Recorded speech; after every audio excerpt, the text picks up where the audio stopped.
কেমন আছো তোমরা? আশা করি ভালো আছো। Very good. ভালো থাকতে হবে, ভালো থাকতে হবে, ভালো রাখতে হবে। ওকে, তো আমরা গত ক্লাসে ফিউচার টেন্স নিয়ে কথা বলেছিলাম, ফিউচার ইনডিফিনিট টেন্স নিয়ে। আজ আমরা ফিউচার কন্টিনিউয়াস টেন্স নিয়ে কথা বলবো। আসলে তোমরা দেখতে পাচ্ছ বোর্ডে, ঠিক একইভাবে আমরা স্ক্রিনের সহায়তায় যেটা করেছিলাম সেভাবে করে আমরা ক্লাসগুলো নিচ্ছি। তোমাদের সুবিধার্থে, যাতে তোমরা লিখিত আকারে সবগুলো দেখতে পাও, তোমার জন্য সুবিধা। তো ফিউচার ইনডিফিনিট টেন্স আমরা বলেছিলাম যে অতীতকালে কোনো কাজ হবে বা হয়ে থাকবে এরকম বোঝালে। আজ আমরা নিচ্ছি future continuous tense. Future continuous tense কাকে বলে সে সংজ্ঞাটা আমরা আগে দেখব। অর্থাৎ ভবিষ্যতে কোনো কাজ হতে থাকবে, চলতে থাকবে, অর্থাৎ কন্টিনিউয়াস প্রসেসে চলবে, যেটা আমরা বলেছিলাম প্রত্যেকটা কন্টিনিউয়াস টেন্সের মধ্যে ভবিষ্যতে কোনো কাজ হতে থাকবে, চলতে থাকবে, এরূপ বোঝালে ভার্বের ফিউচার কন্টিনিউয়াস টেন্স হয়। ঠিক আছে, এখন চিনব কি করে যেটা একটা ফিউচার কন্টিনিউয়াস টেন্স? সে চিনিবার উপায়টা আমাদের দরকার। আমি আগেই বলেছি আমরা বাংলা ভাষাভাষী। চিনব কি করে? একটা জিনিস খেয়াল করো, তিনি ভাত খেতে থাকবেন, তিনি এই কাজটি করতে থাকবেন, তে থাকবেন, তে থাকবো, তে থাকবি, এগুলো হচ্ছে চেনার উপায়। অর্থাৎ বাংলা ক্রিয়া শেষে তে থাকবো, তে থাকবি, তে থাকবেন, তে থাকবে, এগুলো বা প্রভৃতির জন্য যুক্ত থাকবে। ঠিক আছে, আচ্ছা, এবার আমরা চিনলাম সেন্টেন্স, যে হ্যাঁ আমরা চিনলাম যেটা ফিউচার কন্টিনিউয়াস টেন্স। কীভাবে ট্রান্সলেট করবো? স্ট্রাকচার নট নিডেড, আমাদের স্ট্রাকচার দরকার। তো স্ট্রাকচার যখন আমাদের প্রয়োজন, স্ট্রাকচার আমরা বলেছি তিনটা নিয়ম আমরা শিখবো: affirmative, negative and interrogative. Affirmative sentence অনুযায়ী তোমার স্ট্রাকচারটা হচ্ছে সাবজেক্ট, স্ক্রিনে দেখো, সাবজেক্ট প্লাস শ্যাল বি বা will be plus V1 plus ING plus object. Okay, তাহলে সাবজেক্ট প্লাস শ্যাল বি বা will be plus verb plus ING, মানে V1 plus ING plus object. উদাহরণস্বরূপ আমরা দেখি যে তুমি তখন ভাত খেতে থাকবে,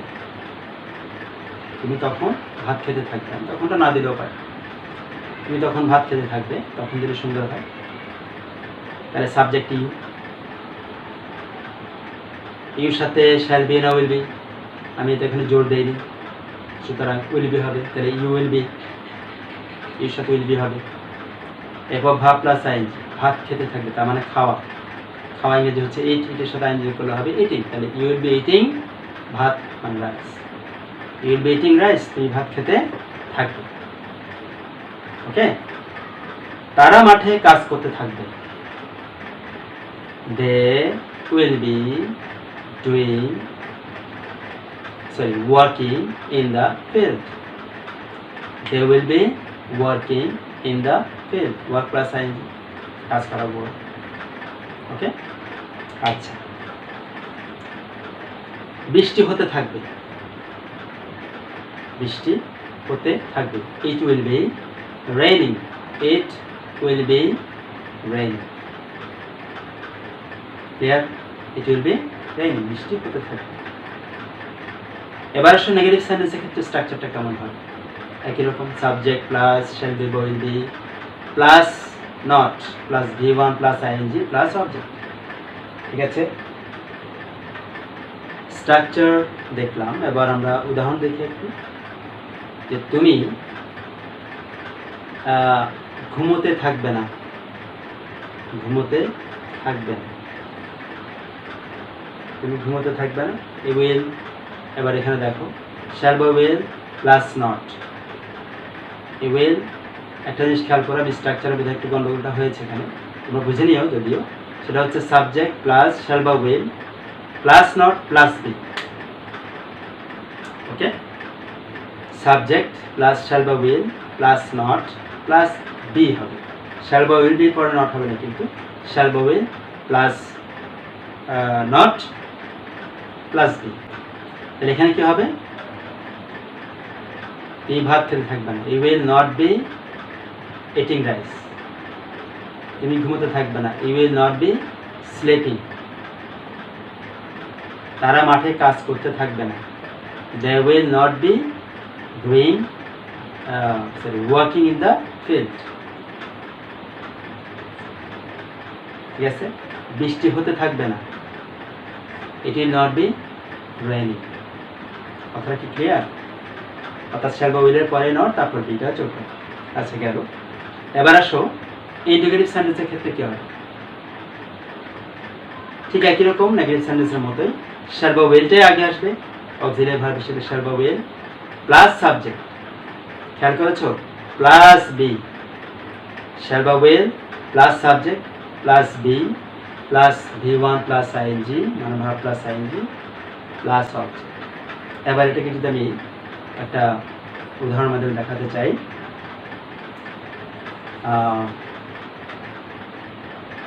তুমি কি পড়তে থাকবে? তুমি কি বইটি পড়তে থাকবে? বইটি দিলাম সুন্দর হওয়ার জন্য। তুমি কি বইটি পড়তে থাকবে? Will you be reading the book? Shall বা will plus subject you plus be plus verb plus ING reading, plus ING reading, object হচ্ছে তারপর। তাহলে will you be reading the book? তারা কি মাছ ধরতে থাকবে? Will they be catching fish? Will they be catching fish? তারা কি মাছ ধরতে থাকবে? ঠিক আছে। আরেকটা বলতে পারো, বৃষ্টি কি হতে থাকবে? Will it be raining? Will it be raining? বৃষ্টি কি হতে থাকবে? আর এই যে মনে করো সেন্টেন্সগুলো আমরা অ্যাফার্মেটিভ, নেগেটিভ, ইন্ডিকেটিভ তিনটা পর্যায়ে দেখলাম ফিউচার কন্টিনিউয়াস টেন্সে। আমরা একটা শুরু থেকে আবার আসি, একটু রিপিট করি। ফিউচার ইন্ডিপেন্ডেন্স কন্টিনিউয়াস টেন্স কাকে বলে? যে ভবিষ্যতে কোনো কাজ হতে থাকবে, চলতে থাকবে, এর পিছনে ফিউচার কন্টিনিউয়াস টেন্স হয়। বাংলাকে শেষে থাকবো, হতে থাকবে, তে থাকবে, যুক্ত থাকবে, প্রকৃতির চিহ্ন। তারপর তোমার স্ট্রাকচার হিসেবে অ্যাফার্মেটিভের ক্ষেত্রে হয় subject plus shall be, will be plus verb plus ING plus object. এরপর ভার্ব হবে এখানে V1 verb present form. Negative সেন্টেন্সের ক্ষেত্রে হবে সাবজেক্ট প্লাস শ্যাল বা will plus not plus be plus verb plus ING, মানে V1 plus ING plus object.